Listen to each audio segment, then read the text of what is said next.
Chasing Giants with Don Higgins and Terry Peer. Brought to you by Osseo Camo, nature's most lethal camouflage. Follow along as Don and Terry discuss the techniques, strategies, and dedication needed to harvest one of God's most amazing creations, world-class whitetails. Well, hey, everyone. Welcome to the Chasing Giants podcast, episode 321. And if you're watching on YouTube, you see this beautiful specimen of a co-host with me. Look at that gun show, dude.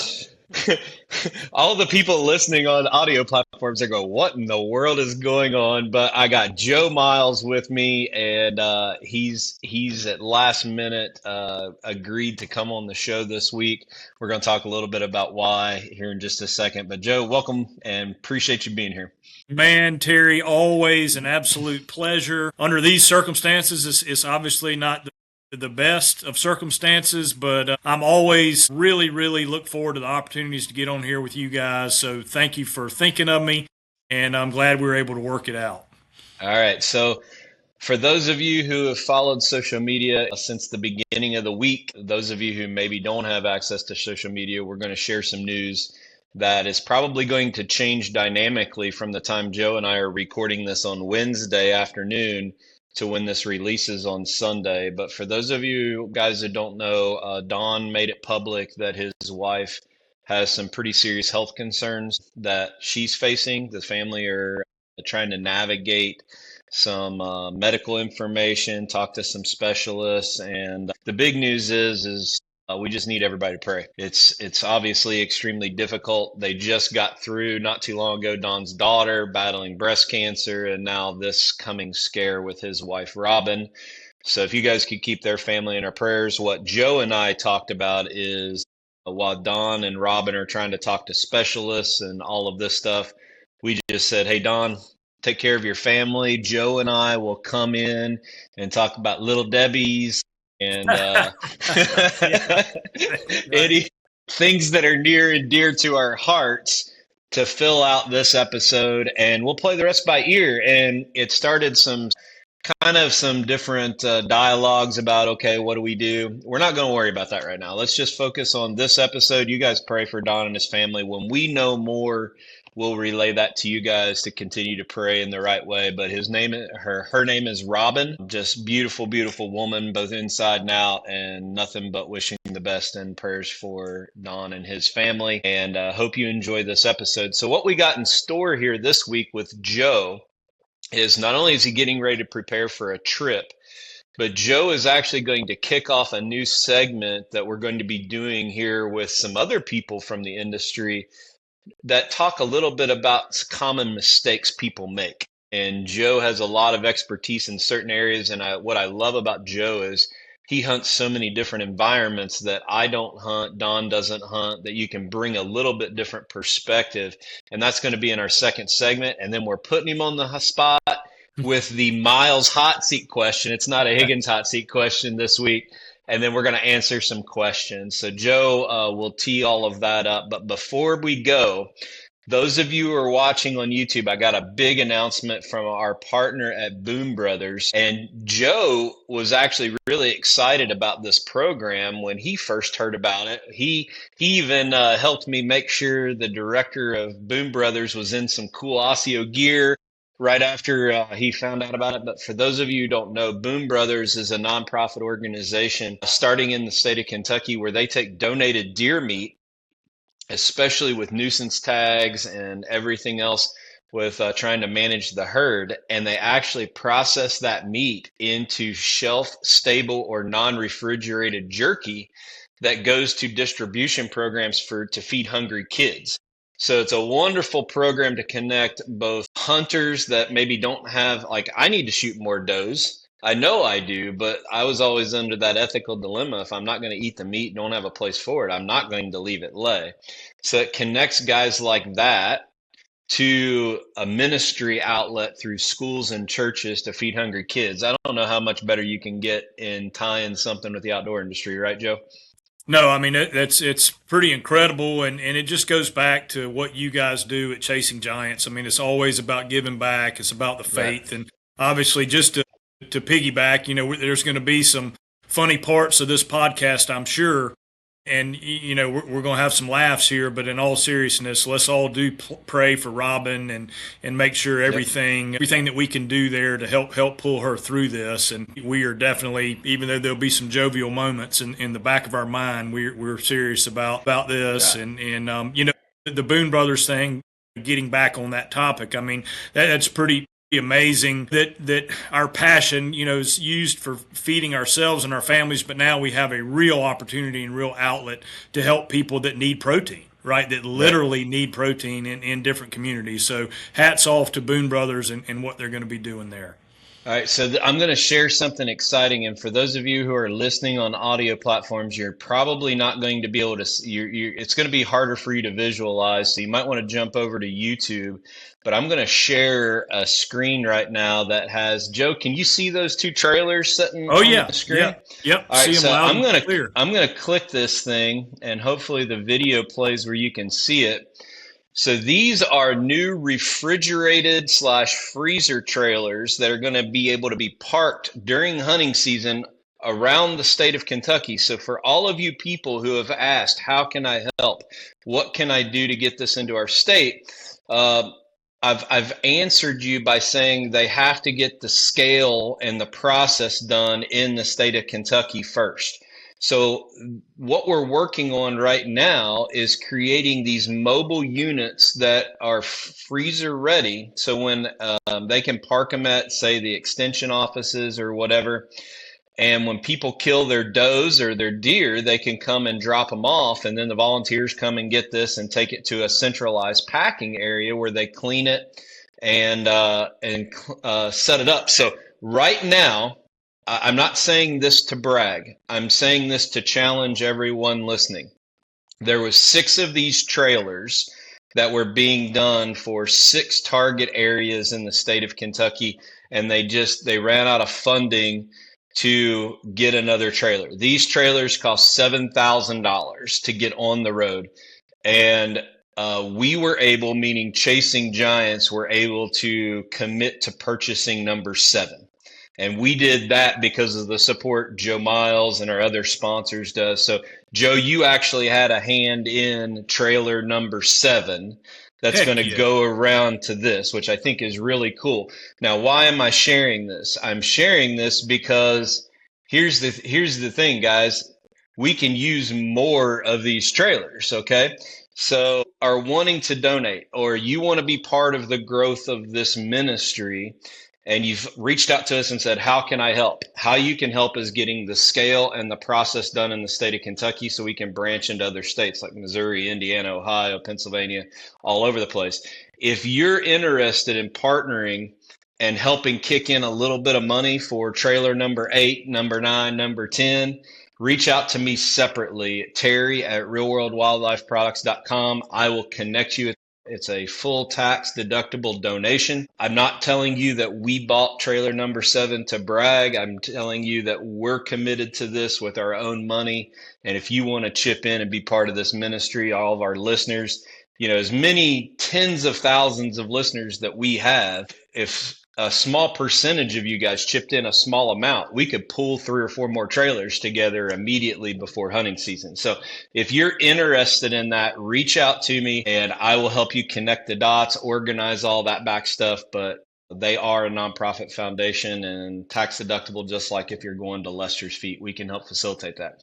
But Joe, if it wasn't for your financial support of Chasing Giants, Don and I would not be able to do stuff like this through Chasing Giants. So thank you, buddy. You've been a part of this. Absolutely, man. I did not realize that, but that makes perfect sense, and glad to be part of it because I think that's an incredible opportunity to use our resource to the fullest with truly helping people. So that's any time it's something like that, we love to be part of it.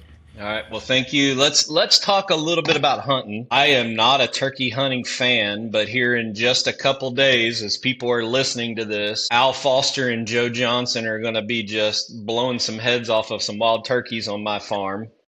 But you're not turkey hunting. You have other plans this spring. Let's dive in to talk about that. I'm so excited to live global hunting through the eyes of Joe Miles. Yeah. So I've had the Africa bug really since I was a little kid. I didn't actually get to go over there until I got out of school, but Africa has been a huge part of my life, and I'm actually going on one of my true bucket list hunts. I'm going to Ethiopia, and I guess I'll be leaving Monday, which is I guess that this airs on Sunday, so I'll be leaving the Correct. day after. So Ethiopia, I'm going to the Great Rift Valley, and it's a 14-hour flight from Washington Dulles Airport straight to Addis Ababa is the capital of Ethiopia, and land there. Bless you. What's that? Bless you. Yeah, yeah, yeah, yeah. So, land in Addis Ababa on Tuesday morning, and meet a buddy of mine I've hunted with over there really since 1999, and we are going into the Rift Valley to chase an animal called a mountain yalla. It's they only have about 35 tags a year for this particular antelope. There is another common nyala that you find in South Africa, kind of in they're native to the Zululand, Mozambique area of South Africa, and now they've kind of spread all over South Africa, but native to the Zululand up into the southern part of Mozambique is where they originated, and that's a common nyala, very pretty spiral horn antelope, and then the mountain nyala is a subspecies that is only found in Ethiopia in the Rift Valley, and they're big. They're 600-700 pounds. It's a big antelope, and yeah, it's 10,500 feet elevation is about what we'll be hunting at. I was instructed to bring lots of snacks. We mentioned Little Debbie's earlier, so I will have a box under each arm, and we get to ride donkeys up through the Rift Valley to get up to where these things live. And apparently the food is not very good, so we'll have lots and lots of snacks. Hopefully don't end up in a sugar coma while I'm over there, but the zebra cakes will be packed, and the oatmeal cream pies will be packed. So this might be one of those hunts I come back weighing more because I have been training, getting in shape. It may be one that I weigh more when I get back home than when I left. So we'll see. Well, I've been on this crazy diet. I can overnight use some of my sugar-free beef sticks that I'm allowed Now to we're eat. talking. They Yes. do not taste as good, but they do hit the spot when you're in a situation like me where you can't have any sugar. Well, we were those Wagyu strips that you Oh, I had gave you some in of those in Texas? Texas. Yeah, man, they're delicious. Those things are Yeah. really good. Yeah, so I will admit I'm actually in Destin right now. My wife and I came down here for work, and she's hanging out at the beach while I'm running around trying to take care of some business stuff. And I'm taking a break this week, Joe. Yes, you need it, brother. You've been doing so What's good. what's the term our Amish use? Rumspringa or whatever. I'm on my diet vacation. I have found a close to second bakery for donuts that would rival our place in Shipshewana. Rise and roll. And I will not admit how many donuts I've eaten in the first 4 days.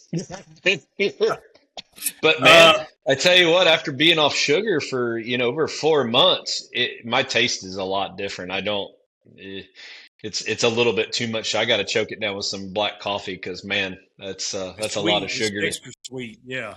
Yeah. So let's talk a little bit about the physical demands of this hunt. I mean, a lot of us that are whitetail hunters are kind of living precariously through you in these adventures sometimes.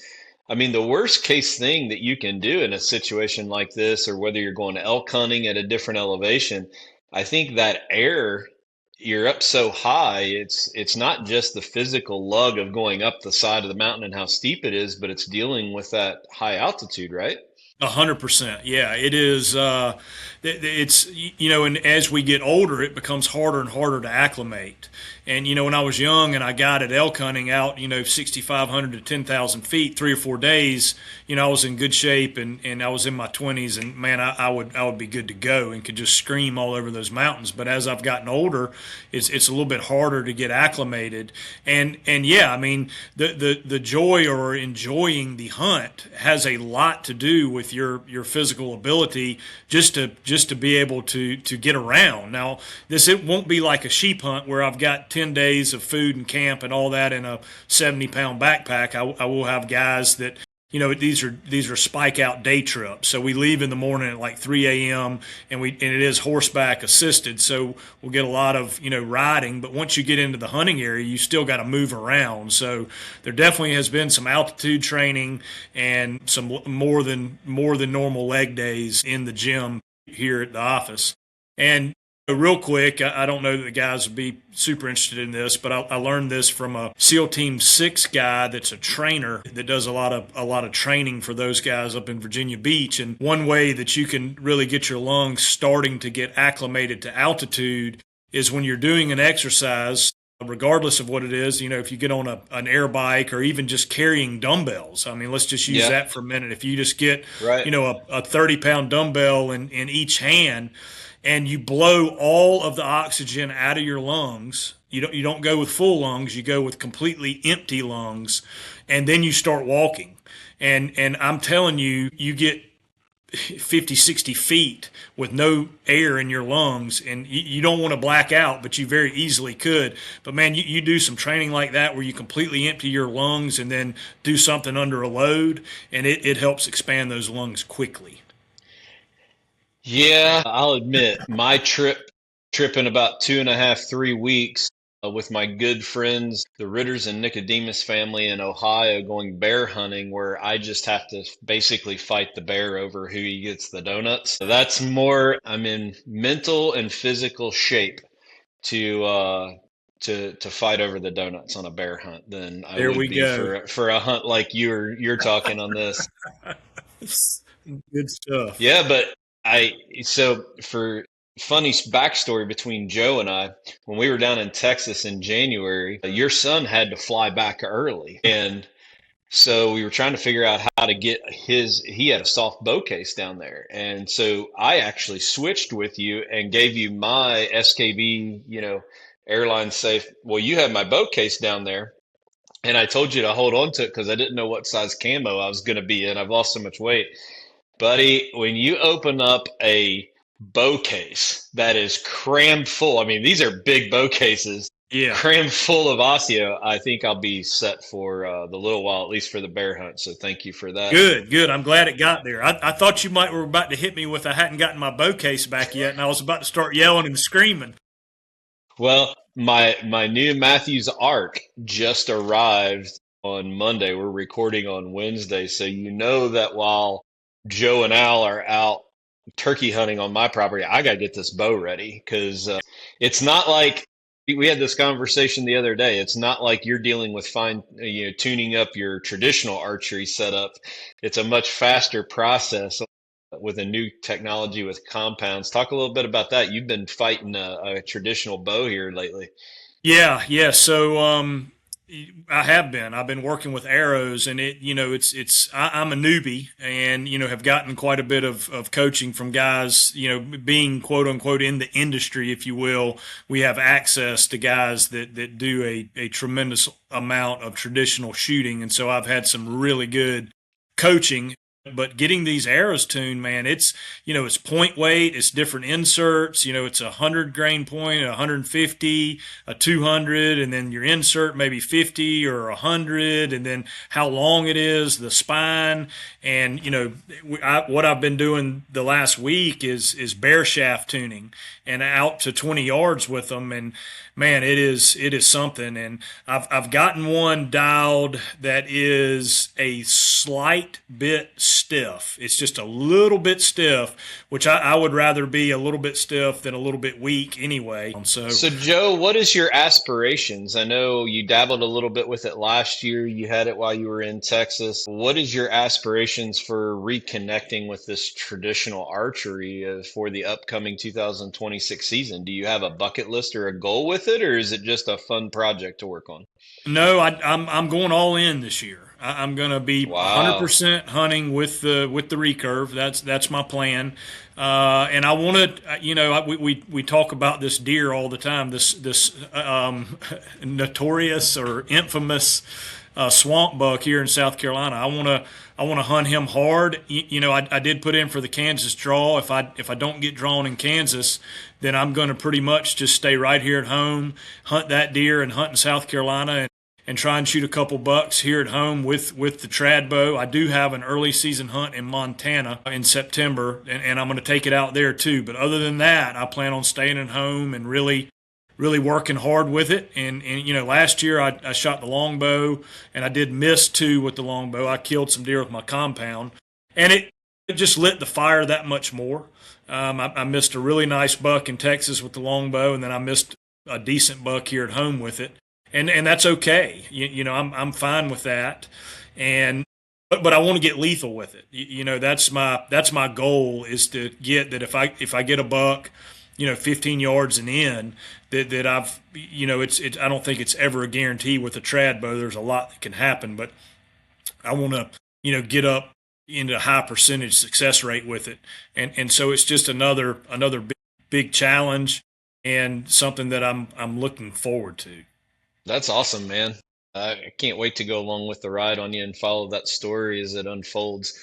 I think that it's not just fine tuning I'm going to put words in your mouth, and you can tell me I'm stupid and don't do that. But to me, when you commit to the traditional archery, the bow setup is so much more difficult than modern technology. I mean, I can take either where I can tune it, or I can take my compound hub, and I could literally hunt with it after 35 minutes. I mean, once they paper tune these bows with your setup, it's just a matter of sighting it inside of 20-25 yards. You can get from beginning to end really, really fast. Your traditional setup is so much more work, so much more time invested to be proficient at it. But on the other side, your woodsmanship skills have to be as good as they ever are going to be, because of the range that you have to pull these deer in. And it's not a situation where you just go out necessarily and throw a corn pile out at 10 yards instead of 25, because, it just doesn't work that way, getting the deer in for that reason. So I can see where this diving into woodsmanship that I see you talking about on social media and working with Bobby Worthington is just as vital to that as the setup with the traditional archery. Yeah, it is. The issue, and certainly one of the reasons I missed that buck in Texas, was he was at corn, and he was at 17 yards, and he was keyed up. And I did shoot a little bit high, but he jumped the string as well. He was not a relaxed deer. He was very keyed up. So I will not be hunting over bait piles this year. I will be hunting in rut-type funnels and natural browse, and we get some muscadines here in the swamp early, and we've got some beans that are going to be going in and on these trails going out of the swamp into these bean fields. That's what I'm going to kind of be locking in on. And you're right. It heightens everything. You've got to get closer. You got to be quieter. You've got to be hidden better. I mean, it's everything encompassing. And then with the setting up of the bow, it's really a lot. And again, there's guys that listen to this podcast that are excellent trad guys. And so I by no means am trying to be an expert here. I'm still learning. But I think when you have your brace height that stays exactly the same, and then your knocking point stays exactly the same, and you've got to check those pretty regularly. As long as those are consistent, then it becomes down to the shot execution. Your ability to execute the same shot over and over and over again with proper form. Then that becomes the real challenge. And I've said this multiple times. We hear this, and my gosh, I know you guys do all the time, and we do too, is that, nowadays money is buying everything, right? Money is buying the 5,000 acres in Iowa. Money is buying these expensive outfitted hunts where not everybody can go. I really feel like the traditional bow, it doesn't matter if you've got $10 or $100 million. If you don't put the effort in to shooting that bow, it doesn't matter if you're on the greatest whitetail property in the world or the worst. Obviously, on the greatest one, you're going to have more opportunities. But if you haven't put the effort into shooting that bow and becoming proficient with it and keeping with it, staying with it, because it is perishable. You'll shoot for a while. I can pick my compound up, and I've shot it, within the last 2 months, but let's say I hadn't. I can pick my compound, I can hang it up in January, pick it up in August, and set a target up at 30 yards. Guaranteed, I will, if as long as nothing's happened to the rest or the string, that I'll be within 4 inches of the bullseye. And it's just not like that with the traditional bow. You have not that one's better than the other. I'm not suggesting that. It's Right. just one takes a lot of work to be efficient and as lethal as you can get with it. Awesome, man. Well, we look forward to following you on this journey, obviously, with all of your platforms. And you and your team do such a great job producing content for Osseo and your personal site. So I encourage all of y'all to follow along this journey. And, we won't, I don't know that we'll see each other before Texas when we reconvene at our favorite spot in South Texas. I don't know if there's going to be an opportunity where I'll see you or not, but I look forward to watching this unfold with you, Yeah, and especially. I'm gonna try it down there. I'm gonna get Yeah, Rob and see if I can get a brush blind set up. And again, I mean, the deer obviously in Texas are coming to feed, but maybe I can find a spot where they're on a trail or something like that. So we'll I try it and think see what happens. I think you need to do it in a loincloth, I think an I should Osseo too. loincloth, Great idea. showing those arms. I think it would make great content. It would probably draw a lot more females to our demographic of viewers on Chasing Giants TV I don't. because, It might run them off, Terry. My wife, when we go on vacation, she always slips a white Speedo in my bag, and it has never been worn. So we should have an Osseo Speedo. We're going to need a younger man to pull that off. we'll call it the marble sack. Yes, the pygmy marbles. Since we've been talking about Boy, Africa. there we go. Yeah, you don't want to be around those Texas briars without having everything covered. I No, can tell you that. definitely not. Everything in Texas either wants to poke you or bite you. I learned that while I was down there. Without a doubt. Well, folks, we're going to kind of transition to our second segment with Joe, and this is kind of special to me because now obviously we want to create a lot of content either here for the podcast or over on Chasing Giants TV. And I reached out to some very close friends around the industry that have much different skill sets, that have much different kind of experiences, backgrounds. And I just asked them a general question. And the question was very simple. It started with a lot of hunters or people trying to hunt get this wrong, and let them kind of dive into some of their expertise, their background on what that is. And we're going to have, say, Brian Kraft, of all people, that is a very, very accomplished hunter, but runs a real estate company. And maybe I want to get in and sell real estate. It might be Chris Yates buying a new vehicle. All of these guys are going to share hunting stories, obviously, when they're on kind of doing this segment. Cameron Dare from Hawk Optics is going to help us choose some optics. But what I want out of people is when you've given your life's work to something, Don's and I's might be more on the agronomy and the habitat side than anything else. Drove in not only from a tracker background and traveling hunting, but from an apparel standpoint. I wanted you just to dive in this segment and say, if somebody's looking to outfit themselves, I know how you're going to probably answer this, and this is not going to even be a pattern question probably, but what is a common mistake people make when they're trying to prepare for a hunt in their backyard, or maybe go to a different climate? Say they're from South Carolina or Mississippi going to the Midwest for the first time. What are some common mistakes? Walk us through what your experiences led you to learning that. Yeah, absolutely, Terry. So the first thing is completely unrelated to Osseo, but how to keep your feet warm. That's a big thing. I hear that all the time, and we don't sell socks at Osseo. We do sell a rubber boot, but it's not made for cold weather. So this is something I learned sheep hunting, was how to keep my feet dry and how to keep my feet warm. And I guarantee you there's a bunch of listeners that are going, yes, how do I keep my feet warm? Now, obviously, there's been the invention or technology of like heated insoles, heated socks, that sort of thing, and certainly that is an option. But taking that out of the equation, you have to have, your foot has to stay dry, right? the actual foot itself needs to stay dry. So how do we do that if we've got a long walk into our stand, and how do we keep the foot warm once we've sat completely still for 6 hours, sometimes in the Midwest during a rut hunt? You might be sitting 6, 8 hours, a full day sit. So first and foremost is you have to have, I recommend, a layering system for your feet. And it's threefold. The first fold is a high polypropylene liner sock. Again, polypropylene, like 90% polypropylene. And what that particular fabric does is it pulls the moisture out. It'll get rid of all the moisture off your feet, and it will keep your feet dry. I didn't believe it, but I did a 10-day sheep hunt in the Wrangell Mountains in Alaska, some of the hardest terrain in the world, and I had no blisters, no hot spots, and it was the first time I ran these, and they're actually made by a company called Kenetrek. Kenetrek is the company that makes them. It's called their boot liner sock. They only make one of them. It's a calf high sock. They're inexpensive. They're under $30 a pair, I think.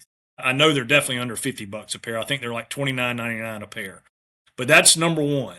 Number two is, over the top of that, I will go with a really high loft merino wool or alpaca sock over the top of that polypropylene. And so what happens is, all the moisture, that polypropylene pulls it off your feet, puts it into that wool or that alpaca, and that particular sock will stay warm even when it has a little moisture in it, but you don't want it right against your foot, because then you have moisture on your foot.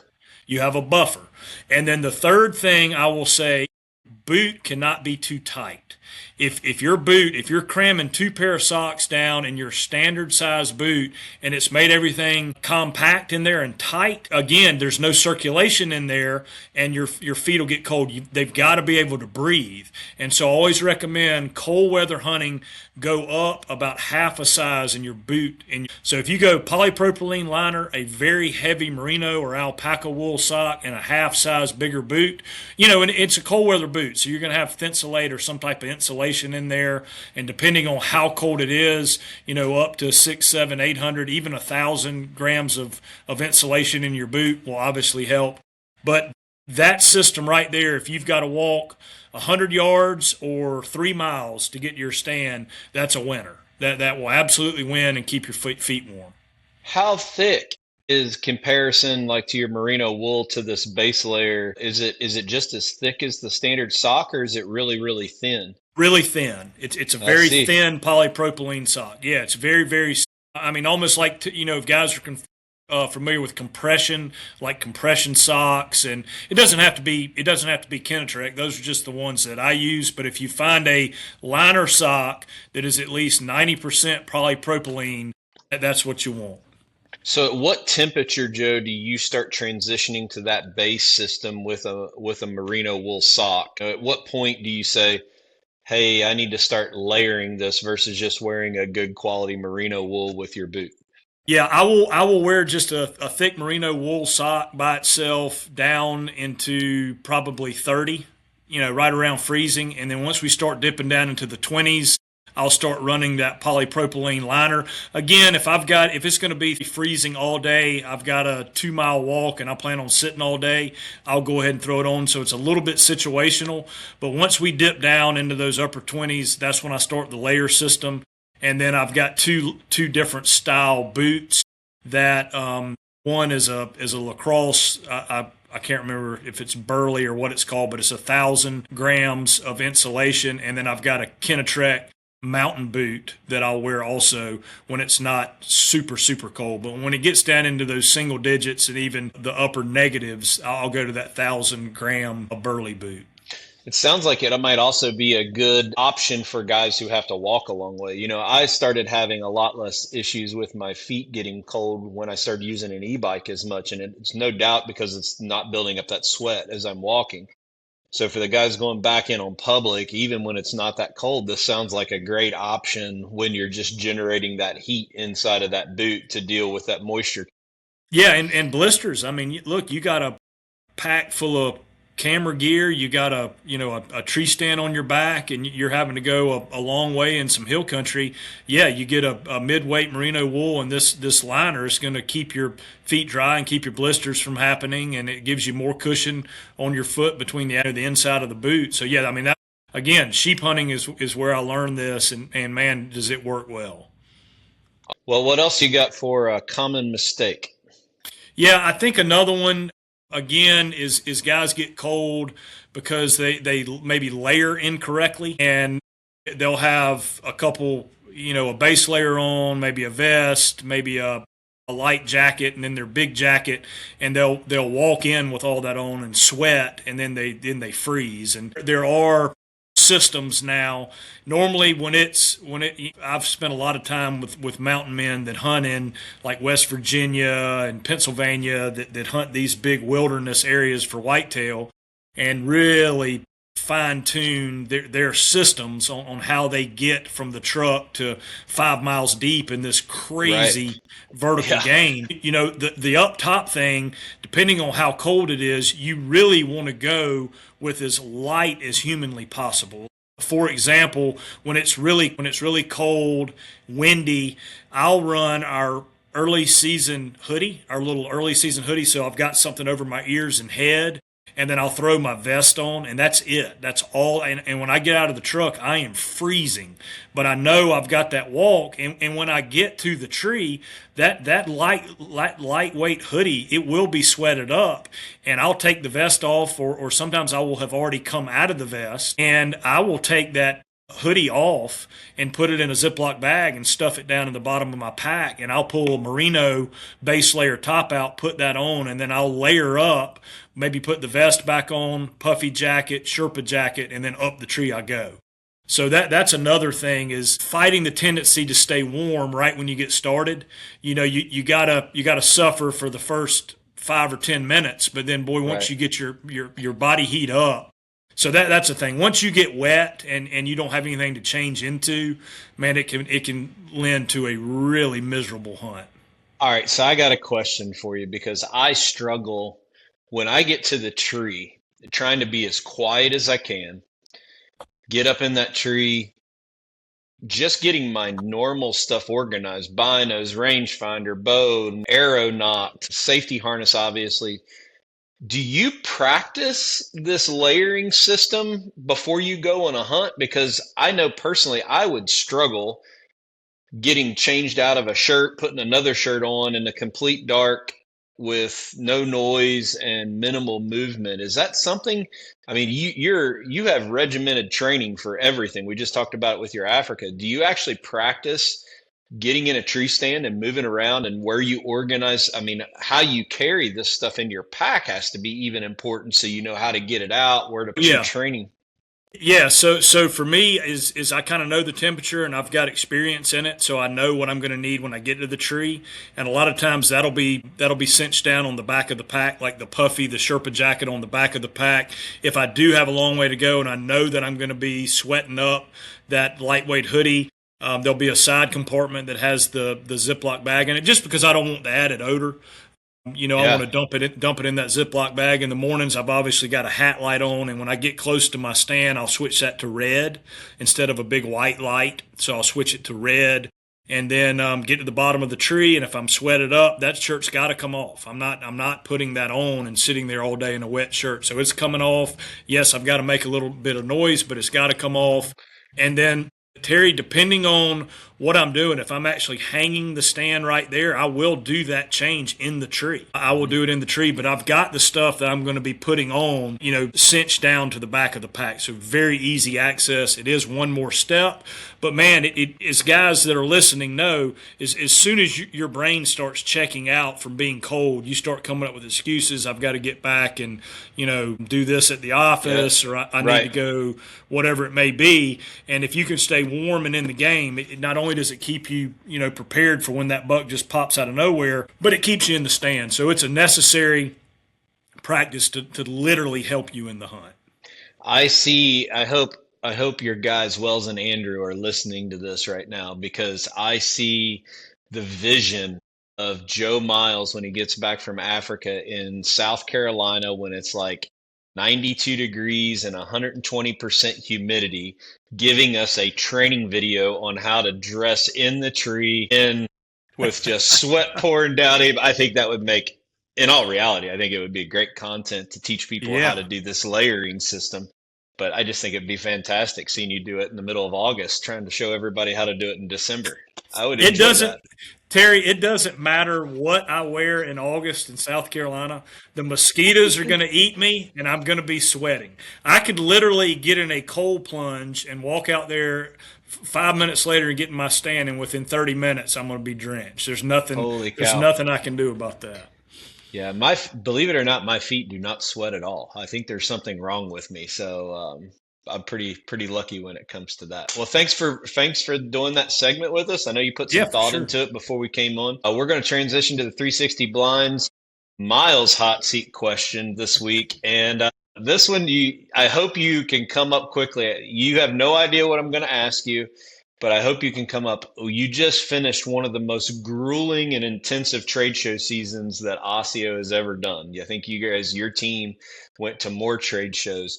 What are the highlights of Osseo being at so many different trade shows, people you met, stories you heard, fun experiences? Do a little recap of how you have gotten this brand in so many different places and getting to meet people and the trade show circuit. You guys being a bunch of carnies driving around. Oh, truly. Yeah, we've got frequent flyer miles with Airbnbs. I can promise you that. I can promise you that. No, it's exactly what you say. It's the people you meet. I mean, especially in the Amish community, man. The new swangers out of Ohio, they've got a butchery up there. We get, meat and stuff from those guys, and just incredible guys to stay in touch with. And then, what we do in Shipshewana, I mean, that's got to be the highlight of the year. The Harrisburg show is great. It's 9 days. It's grueling. It's a great show for us. It's very, very profitable. It's our biggest show of the year, and we get to meet thousands of hunters. But Shipshewana is probably my favorite, just because it is such I'll call it a family atmosphere, but it's so much positivity. It's such a good crowd. It's intimate. You get to spend a lot of time with people. We've got, there on Chasing Giants Alley, we've got all the guys, right? Everybody's right there. We're all poking fun, having a great time. Wells is leaving first thing in the morning to go to Rise and Roll Bakery. It is grueling, but there are major highlights. It is a lot of fun, and I do enjoy the trade show circuit for sure. All right. Well, you guys have been very supportive of the Midwest Sportsman's Classic. I know that the promoters of that event has been you guys actually helped sponsor it, but that booth space where we arranged the layout of the show to have everybody kind of right there and plenty of room. It was a real problem the first couple of years just from a logistics traffic flow. I mean, it was clogging up the whole place. Having the layout to where we had FAE, you guys, us right kind of crossed of it, and we fed people through. I think the other vendors benefited from it a whole lot better. We just keep learning and adapting as we go. You guys just keep coming. I know people came from all over this year, and it was They awesome. So, did. It was awesome. all right. Well, this part of the segment is brought to us by Midwest Land Group. We'll be right back with our first question, and we're going to let Joe take the place of Don Higgins with some pointed questions that he really doesn't know what we're going to ask. So, we'll be right back. Ever had a terrible real estate experience? Average realtors usually spend more time selling themselves than on selling your land. They'll tell you anything to get the listing.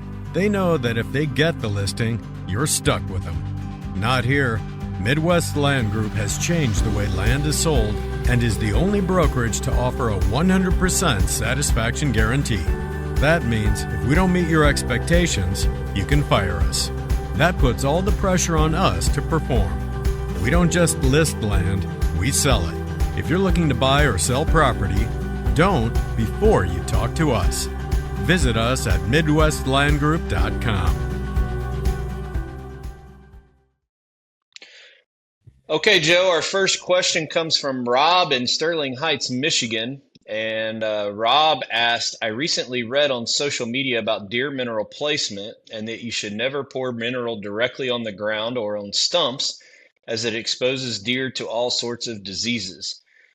Would this statement be true? Even if using Maximizer Plus Deer Mineral that has Expect Healthy Deer technology in it, including all the micronutrients that provide deer with adequate nutrition to keep them healthy during the growing season, I would like your thoughts on placing Deer Mineral out for health of the deer herd.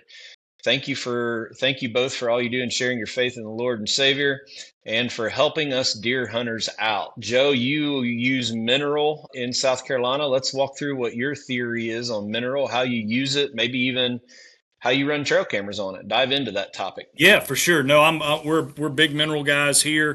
They need it, especially I've already got probably 5 sites out. I do that normally in March. Our deer start dropping in March. And so as soon as those antlers come off, I like to have the mineral out. I have not heard the disease and that sort of thing from stumps and ground. I don't know exactly where else you would pour it. I guess you could pour it on like a trash can lid or something, but I have not heard that, and I could get educated by somebody. I would love to, but my system is exactly, I guess, what he's saying not to do, or what he's heard as not to do. I go into a spot and I try to find those springtime trails where they're, food sources.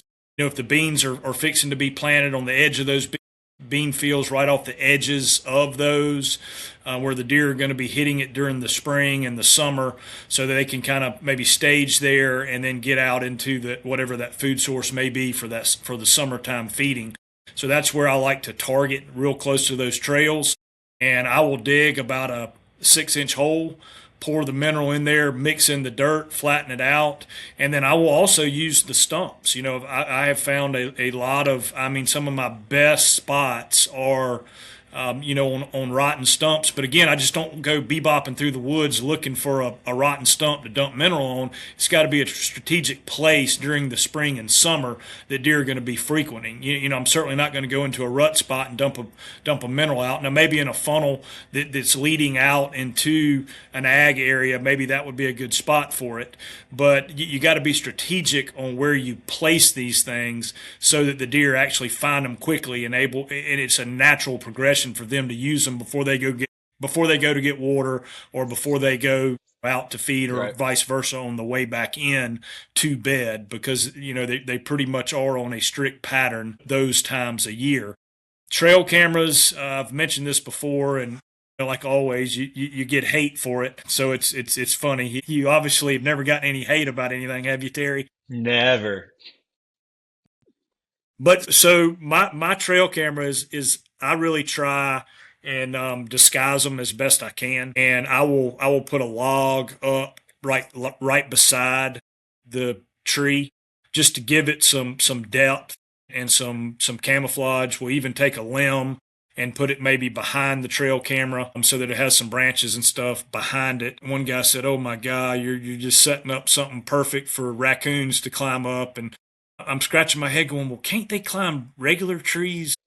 It's not just a stump that you. They don't climb the straight ones. It's only the ones only the angle. slanted ones. Yes. So I didn't follow that, and raccoons don't frequent my mineral sites. They certainly frequent corn piles. So I think this gentleman had a lot of experience around corn piles. Absolutely nothing wrong with that. But I think mature bucks, and I think with your experience and Don's experience, man, a lot of times you hear guys talk about the radio waves or the tipping them off. I think they see something or they hear something more so than radio waves. I'm certainly not a radiologist, so I can't speak to that fully.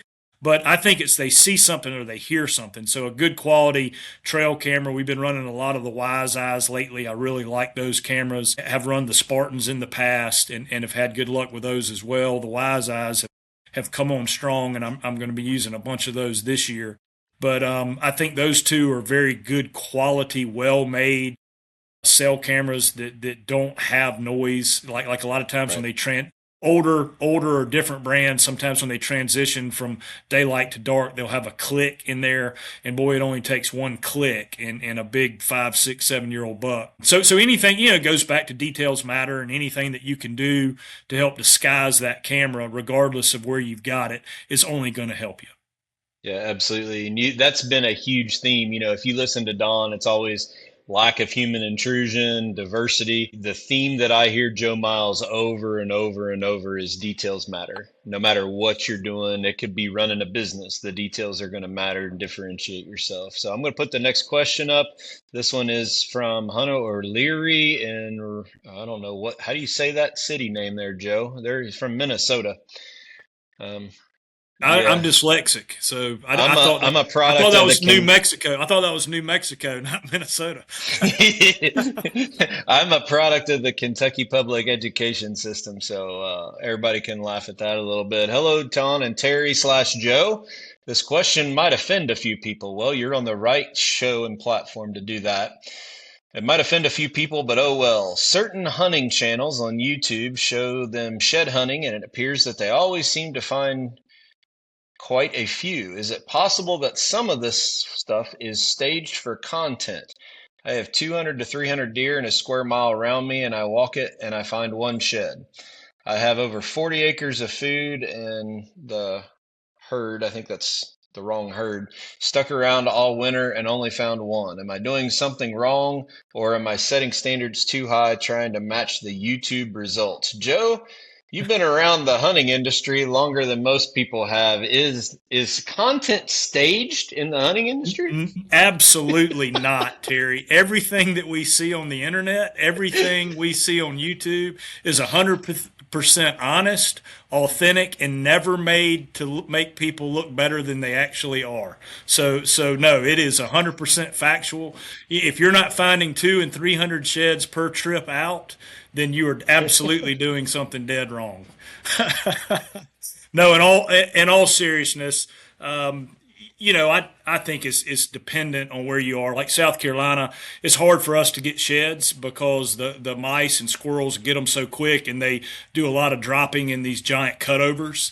Those bucks will get out in those big cutovers and they drop out there, and it's just almost impossible to walk through those things. So, and then maybe you got ag country in Illinois or Iowa or something where it's, more open and you can get in there and find those sheds. So I think it's dependent on your setup, where you are, the different terrain that you have. So yeah, I would, again, we talk about it all the time about finding people, like a Don Higgins that it's authentic, real, and can back up what he's talking about is vet the source, right? Vet the source and go from there.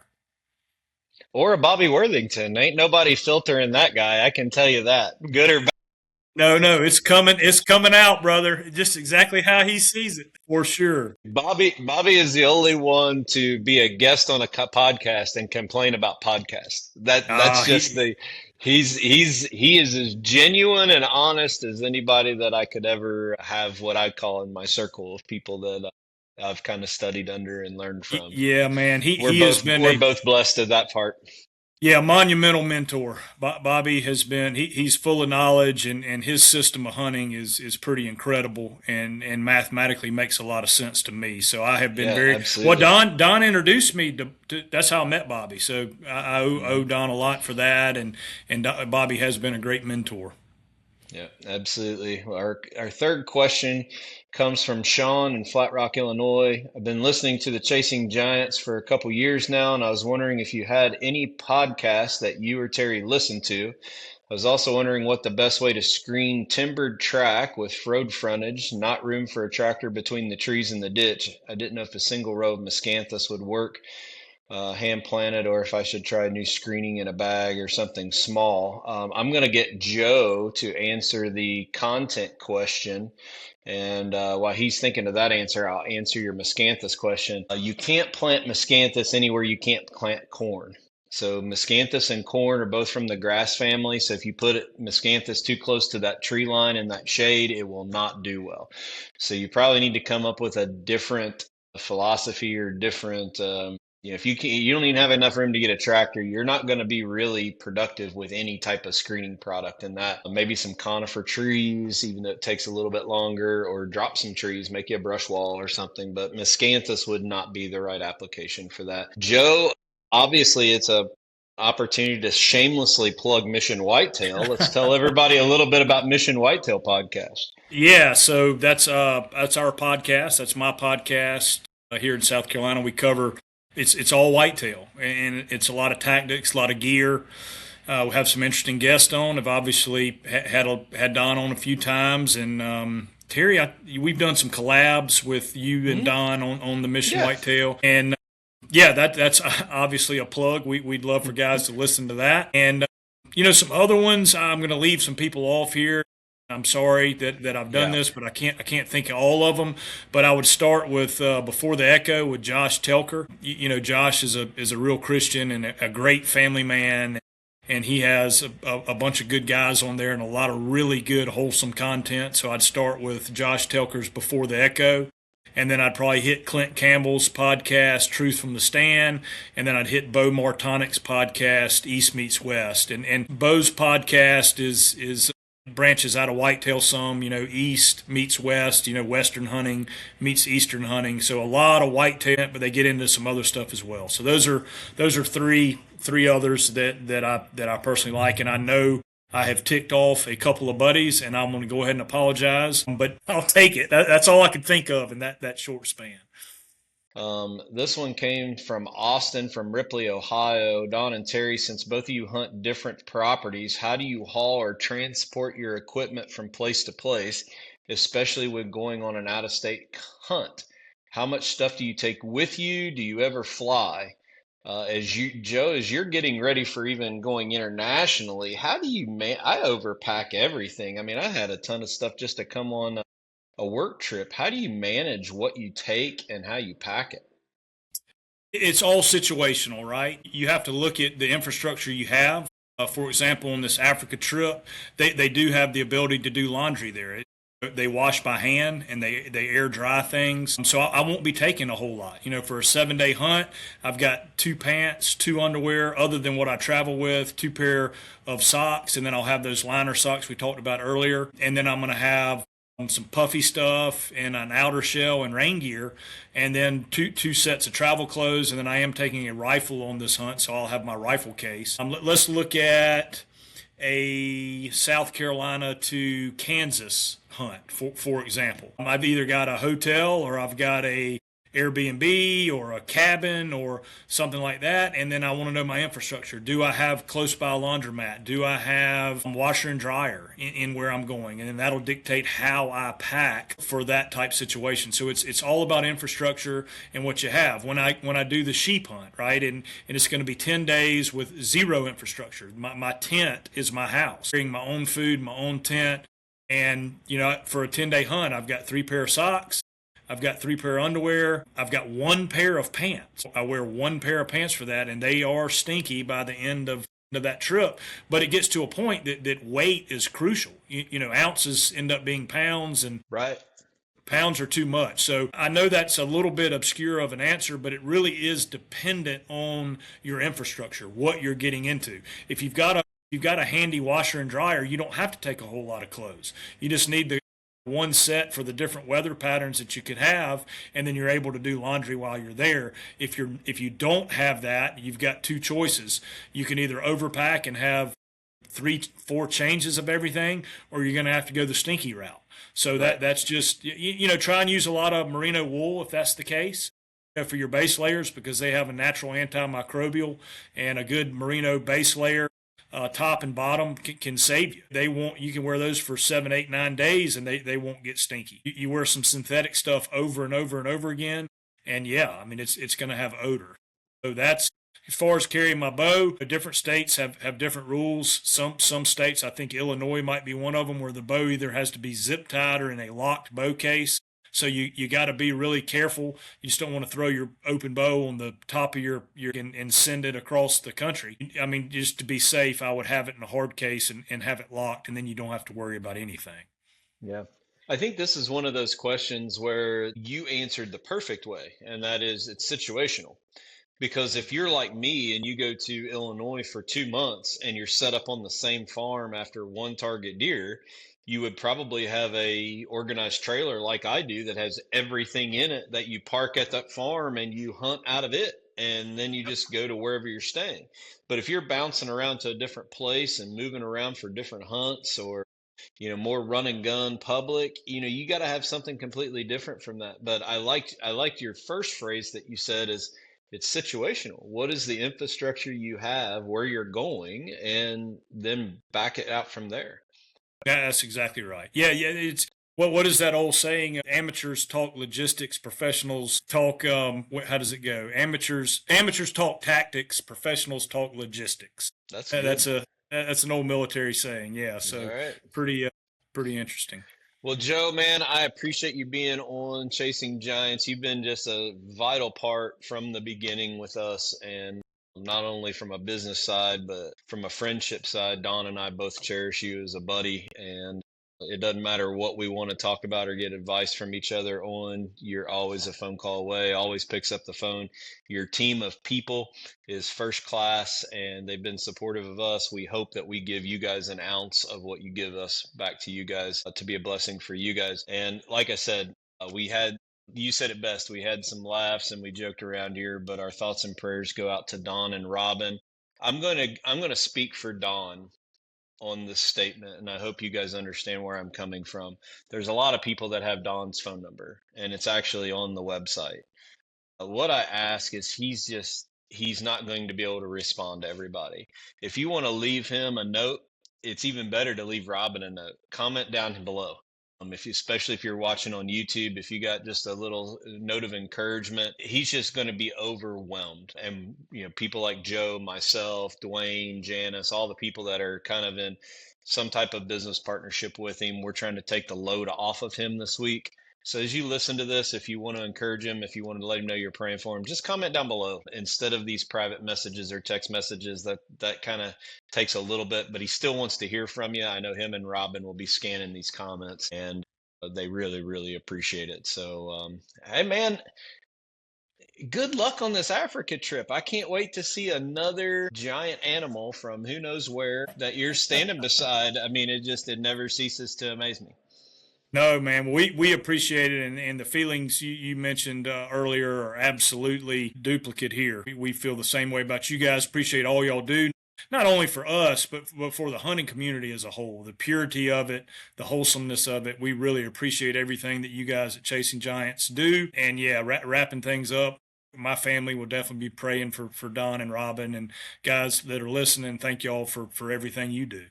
Yep. All right, guys, if you want to join me in getting some more of these refrigerated freezer trailers for Boone Brothers, contact me offline and I will hook you up and connect you with it. We appreciate your help. We'll see you back next week. Thanks, Joe. See you guys next week.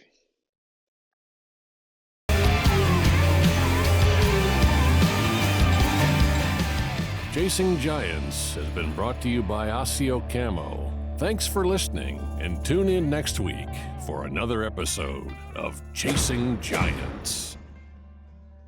Hey, what's going on, Chasing Giants crew? Tate Hale here, back for another week. And as always, it's an honor to be back with you guys for a week. And this week, I wanted to share maybe just like a reminder or encouragement. And I thought about a lot of the last month as I was in South Texas, in San Antonio for the Disabled Outdoorsman USA Gala. And it was a great honor that they would ask me to say the opening prayer for right around 900 attendees for the gala that evening. And I've experienced these banquets for the last 4 to 5 years and watched it grow. And just, that was an honor for me. But what I seen as far as some of the teachings that Jesus mirrored, I kind of talked about in that prayer. And it was just really encouraging for me, so I thought it may encourage the group as well. One of the first scriptures I shared with the group was how in the book of Matthew, when Jesus tells us where 2, 3 or more are gathered in my name, there am I also. And I explained how there was no doubt that Jesus' blessing would be over that event that night, because I see so many people who are living the teachings that Jesus tells us to live by, exalting others, putting others before ourselves, giving on a massive scale. And it's just such a beautiful thing to see out of so many people. But the thing I've also found as I kind of looked at my own life with that is where 2, 3 or more are gathered in my name, there am I also. So I know my core group of friends has changed, and it's not a big as circle as it used to be. It's a much smaller circle, but pretty much all of those guys that are in my inner circle are men of faith. And I may only see one of them at a time, or maybe a couple of them when we're together. But my cup always seems to be filled greatly, because where two or three or more are gathered in my name, there I am also. And also, as iron sharpens iron, men sharpen men. So being together with these men of faith is going to sharpen me, encourage me. So that's kind of one thing I wanted to share. I'm sure life is crazy busy for all of you. And sometimes as men, we tend to suffer in silence. We don't have a group of men that we can confide in. So maybe you're kind of in that boat right now. There's things going on. The world is crazy right now, and it's why we need this message and to walk in this message more than ever. But men just seem to suffer in silence. So if you have one or two guys or a bigger group that you can be around and constantly have your blade sharpened, have your cup filled, that's something I highly recommend, and maybe I'm just reminding you to do. The other verse that I talked about is something to do with service. And you talk about, Jesus said he did not come to earth to serve, but to lay down his life. He didn't come here. He did the king did not want to be served. He wanted to save and serve others. And I talked about Isaiah 6:8, and then I heard a voice of the Lord saying, "Who shall I send? Who will go for us? And here am I, send me." Talked about so many of the volunteers that I see when this organization has really grown, and it's the bigger it gets, the more high quality people that have had to come on board to help make this thing a success. And I've seen so many people. One comes to mind, this videographer. His talent is amazing. This guy has worked for some major companies, Black Rifle Coffee, just to name one. But he donates his time on weekends to go film these hunts, edit these hunts, and do this for the organization. He's seen something that was anointed by God and said, "Here am I, send me. Let me use my talents, my gifts to pour into others." And the really cool thing is, over the last couple years of watching this guy do this, he has become way, way more outspoken about his faith, and maybe even started a faith journey, because I never seen him talk about it or share it publicly till the last year or two being involved. That being said, I look at that verse as everyday life. Obviously, if we can bless nonprofits with our time and be involved in all these things, but what about just everyday life? You see a door that needs open for someone, open it. Someone drops something, maybe pick it up for them. The simple things. When we go out and we try to be a light in a world that needs it more than ever, because ultimately I believe that's what our lives are supposed to do, is simply to share the gospel and to grow God's kingdom. That should be our number one goals. And if we're doing that, every chance we get, we see a chance to serve and say, "Send me," and just be that example that the world needs to see more than ever.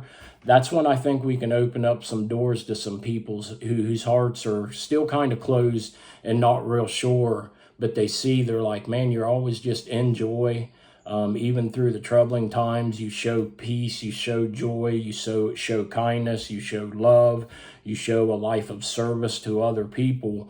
What is that? What gives you that? And that's when it opens the door for us to share that, well, truly, it's nothing inside of me except the power that I let live inside of me, and that's the Holy Spirit. So, guys, I hope in some way that encouraged you, because those two have kind of stuck with me over the last month, thinking about how fortunate I am and trying to spend even more time with those, like I said, where two or three or more are gathered in my name, there I am also, to get my cup filled, really trying to make time to spend time around other men of faith And lastly, any chance you get, here am I, send me to serve others and to just be that example.